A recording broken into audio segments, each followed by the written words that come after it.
मतलब से किसी दूसरी टीम का है व्यक्ति वो, ठीक है। आपके पास में 9 करोड़ लोगों का मार्केट है, 3 करोड़ 2 करोड़ डायरेक्ट सेलर है, लगभग 6 करोड़ के आसपास ब्यूटी एक्सपर्ट्स है और 3 करोड़ जो है वो हेल्थ कोचेस है, ठीक है। 9 करोड़ लोगों के मार्केट में से अभी ढंग का 90 लोग भी नहीं आए हैं टीम के अंदर में, ठीक है। और आप फोकस कर रहे हो कि भाई इस पे आपको पूरी एनर्जी लगानी है, तो इस पे आप ज्यादा फोकस करो, आपका ऑटोमेटिक काम हो जाएगा। और ये पूरी की पूरी जो जमात है इनकी, ये सब की सब निकल के आ जाएगी आपकी फेसबुक एड के थ्रू, ऑलराइट। इसके थ्रू आपका काम आसान हो जाएगा, ठीक है। अब आगे आते हैं हम लोग अलाइनमेंट रोल पे। जब भी आपका क्वालिफिकेशन निकलना होगा तो आपका सबसे इंपॉर्टेंट रोल है अलाइनमेंट सेट करना, ओके। सबसे पहले आपको एक दूसरे के प्रति भरोसा पैदा करना होगा, नहीं है तो पैदा करना होगा, ठीक है। और ये कोई छुपी बात नहीं है, हर किसी इंडिविजुअल स्ट्रक्चर के अंदर में एक दूसरे के प्रति भरोसे में कमी हो जाती है। और ये भरोसे में कमी तब होना स्टार्ट होती है जब लोग ग्रो करते हैं। जब आप ग्रो नहीं करते हो तब कमी नहीं होती है, ठीक है। जब आपने शुरू किया था बिजनेस तब सब साथ में होते हैं, ठीक है। जब जैसे ही परिवार बढ़ता है तो हर एक व्यक्ति का इंडिविजुअल ओपिनियन जो है वो आना स्टार्ट हो जाता है। तो आपको क्या काम करना पड़ेगा, एक दूसरे के प्रति भरोसा दिलाओ कि यार मैं ना तुम्हारे साथ में इस क्वालिफिकेशन को निकालना चाहता हूं, तुम तैयार हो क्या, ऐसे करके बात करो। Instant of talking about personal benefit, focus on each other benefit and team growth. आप अपनी लीडरशिप जो है, जैसे आप मान के चलो मार्च के सेकंड साइकिल में आप क्वालिफिकेशन निकाल रहे हो, तो आप सामने वाले को क्या बोलो कि सर आपका जो है हम लोग क्वालिफिकेशन निकाल के देते हैं। और एक माइंडसेट अपने साथ में अडॉप्ट करके चलो। उस क्वालिफिकेशन निकालने की होड़ में अगर आपका क्वालिफिकेशन नहीं भी निकलता है तो भी उस इंडिविजुअल का क्वालिफिकेशन निकालो, क्योंकि वो भी आपके बिजनेस में वैल्यू ऐड करेगा लॉन्ग टर्म पे। और अगर आप उसको स्टॉप करने के लिए आप प्लान करोगे कि नहीं मेरा नहीं निकल रहा है तो मैं इसके दिमाग में कुछ खुरापात भर दूं और इसका भी बिजनेस होल्ड करवा दूं, ठीक है, तो आप बहुत पुअर लीडरशिप लीड कर रहे हो। ऐसे काम मत करो। जितने भी टॉप अच्छे लीडर है हमारी टीम के अंदर में भी, उन्होंने एक ही साइकिल के अंदर में वन साइड से भी 2 क्वालिफिकेशन, 5 क्वालिफिकेशन, 6 क्वालिफिकेशन निकाले और निकलने दिए हुए, ठीक है। तो ये माइंडसेट आपको रेडी करना होगा, ठीक है। अगर आपके नीचे से एक सेल्स मास्टर निकल रहा है, वन साइड निकल रहा है, तो उसका स्ट्रक्चर बैलेंस है तो उसको निकालो ना, ठीक है। दूसरे साइड में अगर आपका स्ट्रक्चर बैलेंस नहीं है, आप थोड़ा मेहनत बढ़ा देना बाद में, लेकिन उसका क्वालिफिकेशन मत रोको, उसको निकालो, ठीक है। क्योंकि वो जो क्वालिफिकेशन निकालोगे वो आपके पहले सेल्स मास्टर क्वालिफाई करेगा, वो लीडर वर्कशॉप पे जाएगा, वो साइड आप धीरे धीरे ऑटोमेट कर दोगे, ठीक है। तो एक दूसरे के साथ में अपने पर्सनल बेनिफिट शेयर करते हुए, पर्सनल बेनिफिट शेयर ना करते हुए फोकस करो कि टीम ग्रोथ कैसे करवानी है, ठीक है।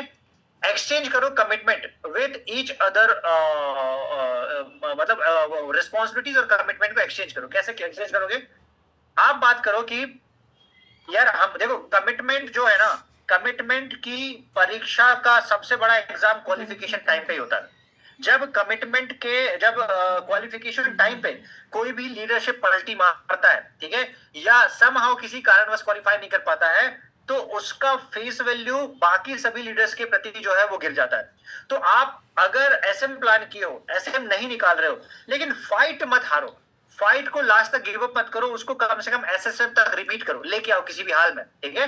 जब आप वहां तक लेके आओगे, सामने वाले को ना आप पे भरोसा रहेगा, वो बोलेगा कि यार ये ना पीछे नहीं हटा, ठीक है। भले रेस नहीं जीता, भले ये विनर नहीं बना, भले ये जो है एसएम नहीं निकाला, लेकिन ना ये पीछे नहीं हटा, इसने 3 मैचिंग तो निकाला। सर मैं 3 मैचिंग निकाल के देता हूँ, सर मैं 4 मैचिंग निकाल के देता हूँ, सर मैं एसएसएम डन करके देता हूँ, ऐसी तो बात करोगे, करेक्ट। ऐसे करके आपको बात करना पड़ेगा इंस्टेड ऑफ ओनली इंस्ट्रक्टिंग।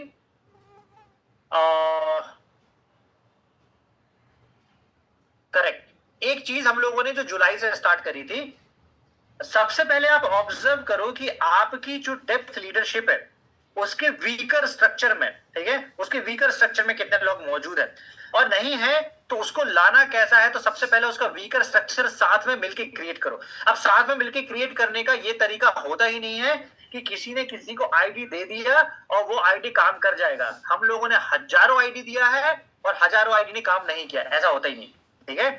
आपको उस पर्टिकुलर आईडी की रिस्पॉन्सिबिलिटी खुद होलसोल लेनी पड़ेगी कि भाई आप ही उसकी जवाबदार हो, उसके परफॉर्म करने की जवाबदार भी हो आप हो, और उसके ना परफॉर्म करने की जवाबदार भी आप हो। तो उसको रिटेन करने की रिस्पॉन्सिबिलिटी आपको लेनी पड़ेगी। अपलाइन का रोल क्या होता है, अपलाइन का रोल है कि उस पर्टिकुलर सिनेरियो में आपके साथ में वर्किंग करे, आपको काम निकाल के दे, ग्राउंड वर्किंग करके दे, ऐसे करके आपको काम करके देना पड़ेगा, ठीक है। Work closely with depth leadership and support them consistently, जो मैंने डेप्थ लीडरशिप के बारे में पहले ही बता दिया, ठीक है। Each LOS should take responsibility for one leader और one structure and work to develop it. ज्यादा आसान होगा आप जब डायमंड या अबव के स्ट्रक्चर में पहुंचोगे, तब चैलेंज क्या हो जाता है, आपके नीचे बहुत सारी डेप्थ लीडरशिप हो जाती है, ठीक है। तो आपके लिए संभव नहीं है कि सारी डेप्थ लीडरशिप में आप इंडिविजुअल जो है रोल प्ले कर जाओ, ऐसा हो ही नहीं सकता, ठीक है। तो आप क्या काम करो, आप एक एक लिनेज की रिस्पॉन्सिबिलिटी ले लो कि यार इस लिनेज को मैं संभालता हूँ, ठीक है। और उस लिनेज को संभालने के साथ में जो भी एक्टिविटीज हो रही हैं, वो डिस्कशन, वो कम्युनिकेशन अपने सारे लाइन ऑफ स्पॉन्सर के साथ में क्लियर रखो, ठीक है। तो क्या होगा, कोई भी कॉन्फ्लिक्ट्स नहीं होंगे। तो वो आपने वर्किंग रखा, वो वर्किंग रखने के बाद में बोलो कि इसको मैं संभाल रहा हूँ, इससे ये बात हुआ है, इसको इस तरीके से लीड करना है। ऐसे करके आपको अलाइनमेंट रोल जो है वो प्ले करने पड़ेंगे। ये मैं बात कर रहा हूँ अगले साइकिल में कुछ लोग जो डीएम अटेम्प्ट करने वाले उनके लिए, ठीक है।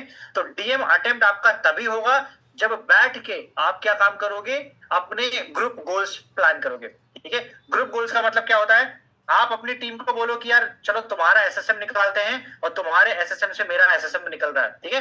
तो अगर उसके एसएसएम से आपका एसएम निकल रहा है, इस बात को एक्सेप्ट करने में टीम को भी कोई तकलीफ नहीं होनी चाहिए। टीम आपको और कॉम्प्लीमेंट करना चाहिए कि नहीं सर हम लोग करते हैं, क्योंकि ये तो आपको इंपीरियल तक ही करना है, ठीक है।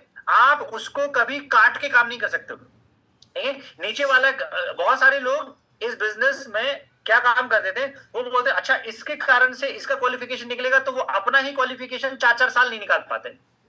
तो ये बहुत पुअर लीडरशिप है अगर कोई इस मेंटालिटी से काम करता है तो, करेक्ट। तो आपको क्या काम करना है, आपको सोच के चलना है कि यार नीचे वाला क्वालिफाई कर रहा है तो उसको क्वालिफिकेशन निकालने दो, नीचे वाले को सोच के चलना है कि इसका डायमंड निकल रहा है तो इसका डायमंड निकाल के दो, क्योंकि वो आपके स्ट्रक्चर का ही बेनिफिट है। आपके पूरे स्ट्रक्चर में ऊपर से नीचे तक मोमेंटम दिखाई देगा। अगर आपके स्ट्रक्चर में ही क्वालिफिकेशन दिखाई नहीं देगा तो सामने वाले पे आप अथॉरिटी ही बिल्ड नहीं कर पाओगे। कैसे अथॉरिटी बिल्ड करोगे?